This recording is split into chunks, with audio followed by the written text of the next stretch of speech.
ಆಚೆ ಬರೋದು ಅಷ್ಟು ಸುಲಭ ಅಲ್ಲ ಸುಬ್ಬು ಸಾಹೇಬ್ರೆ. ನೀವೀಗ ಮಿನಿಸ್ಟ್ರು PA ಅಲ್ಲ, ಇವರಪ್ಪ ಮಿನಿಸ್ಟ್ರು ಅಲ್ಲ. ಹೋಗ್ಲಿ, ಇವಳು ಮುಂದೆ MLA ಆಗ್ತಾಳೆ ಅಂದ್ರೆ ಈಗ ಅದು ಸಾಧ್ಯನೇ ಇಲ್ಲ. ಇನ್ಸ್ಪೆಕ್ಟ್ರೆ, ನಿಮ್ಗೆ ಏನಕ್ಕೆ ನಮ್ಮ ಮೇಲೆ ಇಷ್ಟೊಂದು ದ್ವೇಷ? ನನಗೆ ನಿಮ್ಮ ಮೇಲೆ ಯಾವ ದ್ವೇಷನೂ ಇಲ್ಲ. ಆದ್ರೆ ನಿಮ್ಮ ಮನೇಲಿ ಆಗಿರೋ ಅವಮಾನ ನೆನೆಸ್ಕೊಂಡ್ರೆ ನನ್ಗೆ ಈಗಲೂ ಮೈಯೆಲ್ಲ ಉರಿಯುತ್ತೆ. ಅದಕ್ಕೆಲ್ಲ ನೀವೇ ಕಾರಣ ಅಲ್ವಾ? ಕಾಸಿನ ಆಸೆಗೆ ಕಚಡ ಕೆಲಸ ಮಾಡಿದ್ ನೀವೇ ತಾನೆ? ಓಹೋ, ಹಾಗಾದ್ರೆ ಈಗ ತಪ್ಪು ಮಾಡಿರೋದು ನೀನ್ ಹೆಂಡ್ತಿನೇ ತಾನೆ? ಅದರಲ್ಲೂ ಅಂತಿಂತ ತಪ್ಪಲ್ಲ, ಡ್ರಗ್ ಡೀಲರು, ವಿದ್ಯಾರ್ಥಿಗಳ ಲೈಫ್ನ ಹಾಳು ಮಾಡಕ್ ಕೊಟ್ಟಿರೋ ಲೀಡರ್. ಡ್ರಗ್ಸ್ ಕೇಸ್ ಅಂದ್ರೆ ನಾನ್ ಬೇಲಬಲ್ಲು, ಅಪ್ಪಿ ತಪ್ಪಿನೋ ಬೇಲ್ ಸಿಗಲ್ಲ. ಬಾವಿ MLA ಸರಿಯಾಗಿ ಬಾವಿಗೆ ಬಿದ್ದಿದ್ದಾರೆ. ಈಗ ಈ ವಿಷಯ ಇಡೀ ರಾಜ್ಯಕ್ಕೆ ಗೊತ್ತಾಗುತ್ತೆ. CBI ಬರ್ತಾರೆ, ಸ್ಪೆಷಲ್ ಟೀಮ್ ರೆಡಿ ಆಗುತ್ತೆ. ಕಡೆಗೆ ಶ್ರಾವಣಿನೇ ಅಪರಾಧಿ ಅಂತ ಸಾಬೀತಾಗುತ್ತೆ. ಪ್ರಚಾರ ಮಾಡಕ್ ಹೋಗಿ ಗ್ರಾಚಾರ ಕಟ್ಕೊಂಡಿದ್ದೀರಾ? ನಡಿ ಇಲ್ಲಿನ ಜಾಗ ಖಾಲಿ ಮಾಡೋ. ಮತ್ತೆ ನೀನ್ ಹೆಂಡತಿ ನೋಡ್ಬೇಕು ಅಂದ್ರೆ ಸೆಂಟ್ರಲ್ ಜೈಲ್ ಹತ್ರ ಕಾಯ್ತಾ ಕುತ್ಕೊಳ್ಬೇಕಾಗತ್ತೆ. ಇನ್ಸ್ಪೆಕ್ಟ್ರೆ, ದಯವಿಟ್ಟು ನನ್ನ ಮಾತು ಕೇಳಿಕೊಳ್ಳಿ. ಅಲ್ಲ, ಅವರು ಡ್ರಗ್ಸ್ ಅವ್ರ ಬ್ಯಾಗಲ್ಲಿ ಇದ್ದಿದ್ದು ಬೇರೆ ಯಾರೋ ಇಟ್ಟಿರೋದು. ಇನ್ಸ್ಪೆಕ್ಟ್ರೆ, ನಿಮ್ಗೆ ಏನಕ್ಕೆ ಅರ್ಥ ಆಗ್ತಾ ಇಲ್ಲ? ಇಷ್ಟೊಂದು ದ್ವೇಷ ಕರ್ಕೊಂಡೋಗ್ರಿ. ಇನ್ಸ್ಪೆಕ್ಟ್ರೆ, ಅದು ಅವರೆಲ್ಲ ಮಾಡಿರೋದು. ಹೇಳ್ಕೊಂಡೋಗ್ರಿ ಅವನ್ನ. ಇವಳನ್ನ ಸೆಲ್ಗಾಕ್ರಿ. ಹಲೋ ಸರ್, ನಾನು ಹೇಳಿದ ವಿಷಯ ಏನಾಯ್ತು ಸರ್? ಸರ್, ಮೇಡಮ್ ಮೇಲೆ ಸುಳ್ಳು ಆರೋಪ ಹೊರಿಸಿ ಇನ್ನೂ ಸ್ಟೇಷನ್ ಇಟ್ಕೊಂಡಿದ್ದಾರೆ. ದಯವಿಟ್ಟು ಏನಾದರೂ ಮಾಡ್ಬೋದಾ ನೋಡಿ ಪ್ಲೀಸ್. ಇದು ಡ್ರಗ್ಸ್ ಕೇಸು. ಈ ವಿಷಯದಲ್ಲಿ ನಾನು ತಲೆ ಹಾಕೋಕ್ಕಾಗಲ್ಲ ಸುಬ್ರಹ್ಮಣ್ಯ, ಸಾರಿ.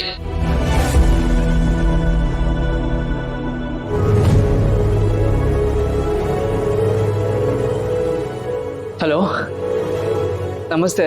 ನಾನು ಹೇಳಿದ ವಿಷಯ ಏನಾಯ್ತು? ಸ್ವಲ್ಪ ಕಮಿಷನರ್ ಹತ್ರ ಮಾತಾಡಿಸ್ಬೋದಾ ಪ್ಲೀಸ್? ಸಹಾಯ ಮಾಡಕ್ ಬಂದ್ರೆ ನಾವೇ ಸಿಗಾಕೊಂತೀವಿ, ಕ್ಷಮಿಸ್ಬಿಡಿ. ಸರ್, ನನ್ನ ಮಾತು ಕೇಳಿ.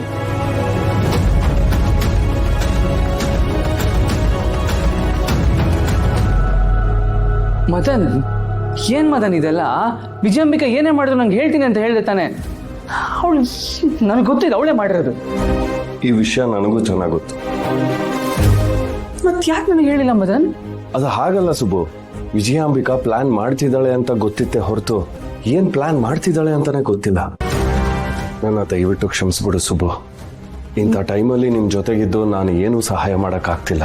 ಮತ್ತೆ ವಿಜಯಾಂಬಿಕಾ ಇದನ್ನೆಲ್ಲ ಪ್ಲಾನ್ ಮಾಡುವಾಗ ನೀನು ಅವಳ ಜೊತೆ ಇರ್ಲಿಲ್ವಾ? ಇಲ್ಲ ಸುಬ್ಬು, ವಿಜಯಾಂಬಿಕಾ ಎಲ್ಲ ಪ್ಲಾನ್ ಮಾಡಾದ್ಮೇಲೆ ನನ್ನ ಹತ್ರ ಬಂದು ಹೇಳಿದ್ಲು. ನಂಗೆ ವಿಷಯ ಮುಂಚೆನೆ ಗೊತ್ತಿದ್ದಿದ್ರೆ ಶ್ರಾವಣಿನ ನಾನು ಕಾಪಾಡ್ತಿದ್ದೆ. ಇಂಥ ಪರಿಸ್ಥಿತಿಯಲ್ಲಿ ನಾನು ನಿಜವಾಗ್ಲೂ ಹೆಲ್ಪ್ಲೆಸ್ ಆಗಿದ್ದೀನಿ. ಆಗೋಯ್ತು, ಪರವಾಗಿಲ್ಲ ಬಿಡು ಮದನ್. ಆದ್ರೆ ಅವಳಿಗೆ ಇಷ್ಟೆಲ್ಲ ಮಾಡೋದಕ್ಕೆ ಹೇಗೆ ಸಾಧ್ಯ?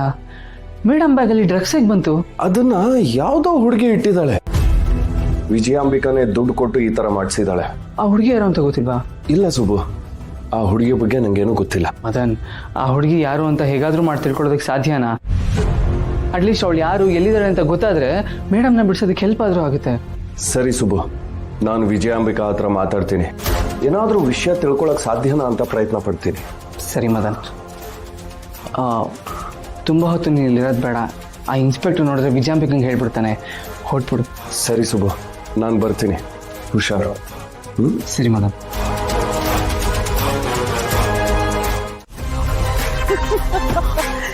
ಅವಳು ಹೊರಗಡೆ ಬರೋದ ಚಾನ್ಸೇ ಇಲ್ಲ. ಅವಳು ಸಿಕ್ಕಾಕೊಂಡಿರೋ ಕೇಸ್ ಅಂತದ್ದು. ಅದಲ್ದೆ ರೆಡ್ ಹ್ಯಾಂಡ್ ಆಗಿ ಬೇರೆ ಅವಳನ್ನ ಹಿಡಿದಿದ್ದಾರೆ. ಅವಳು ಮಾಡದೇ ಇರೋ ತಪ್ಪಿಗೆ ಶಿಕ್ಷೆ ಅನುಭವಿಸಿದಾಳೆ. 2 ಶಿಕ್ಷೆ. ಒಂದು, ಜನರಿಂದ ಕೆಟ್ಟ ಹೆಸರು. ಇನ್ನೊಂದು, ಎಲೆಕ್ಷನ್ ಅಲ್ಲಿ ಸೋಲು, ಕಂಬಿ ಹಿಂದೆ ಬದುಕು. ಈ ವಿಜಯಾಂಬಿಕನ ಎದುರಾಕೊಂಡ್ರೆ ಏನ್ ಗತಿ ಆಗುತ್ತೆ ಅಂತ ಅವಳಿಗೆ ಗೊತ್ತಾಗ್ಬೇಕು. ನೋಡಿ, ನೀವು ಕೆಲಸ ಎಲ್ಲ ಮುಂದುವರಿಸಿ. ದುಡ್ಡಿನ ಬಗ್ಗೆ ಯಾವುದೇ ರೀತಿ ಯೋಚನೆ ಮಾಡಬೇಡಿ. ಹೇಗಾದ್ರೂ ಮಾಡಿ ಇವಳು ಮಾಡಿರೋ ಪ್ಲಾನ್ಗಳ ಬಗ್ಗೆ ತಿಳ್ಕೋಬೇಕು.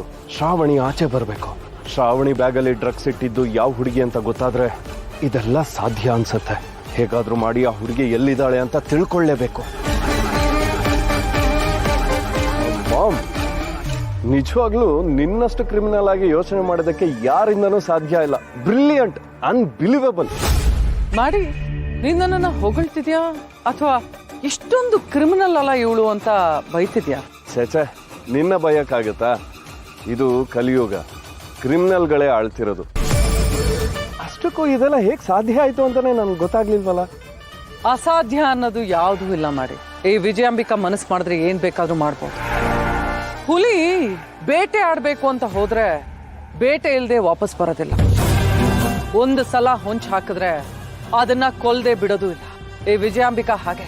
ಈ ಶ್ರಾವಣಿ ಸುಬ್ಬು ಮಾತ್ರ ಅಲ್ಲ, ಅವ್ರ ಮನೆಯವರೆಲ್ಲ ಕೊರಗಿ ಸಾಯ್ಬೇಕು. ಹಾಗೆ ಮಾಡ್ತೀನಿ. ನನ್ನ ಆಟ ಇನ್ನೂ ಬಾಕಿ ಇದೆ ಮಾಡಿ.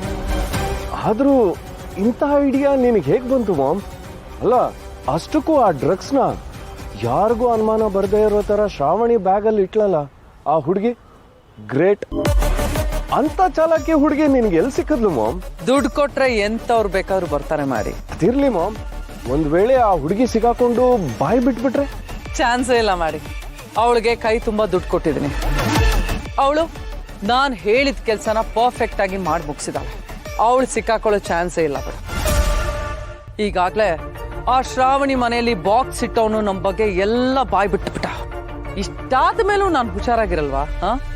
ಹಾಗಾದ್ರೆ ಈಗ ಆ ಹುಡುಗಿ ಎಲ್ಲಿದ್ದಾಳೆ ಮಾಮ್? ಎಲ್ಲಿ ಕಳ್ಸಿದೀಯಾ? ಅವಳಿಗೆ ಕೈ ತುಂಬಾ ದುಡ್ಡು ಕೊಟ್ಟು ಏನ್ ಮಾಡ್ಬೇಕು ಅಂತ ಕ್ಲಿಯರ್ ಆಗಿ ಹೇಳಿದ್ದೀನಿ. ಅವಳೀಗ ಹೇಳಿ ಸಾಹೇಬ್ರೆ. ಛೇ, ಆ ಹುಡುಗಿ ಎಲ್ಲಿದ್ದಾಳೆ ಅನ್ನೋ ವಿಷಯನ ಇನ್ ಸ್ವಲ್ಪ ಹೊತ್ತಲ್ಲೇ ಬಾಯಿ ಬಿಡ್ತಿದ್ಲು. ಅಷ್ಟರಲ್ಲಿ ಫೋನ್ ಬಂತು. ಕಾಲ್ ಕಟ್ ಮಾಡಿದ್ರೆ ಆ ಹುಡುಗಿ ಬಗ್ಗೆ ಏನಾದ್ರೂ ತಿಳ್ಕೊಬಹುದು. ಖಂಡಿತ ನಾನು ನೋಡ್ಕೋತೀನಿ. Thank you Saheb.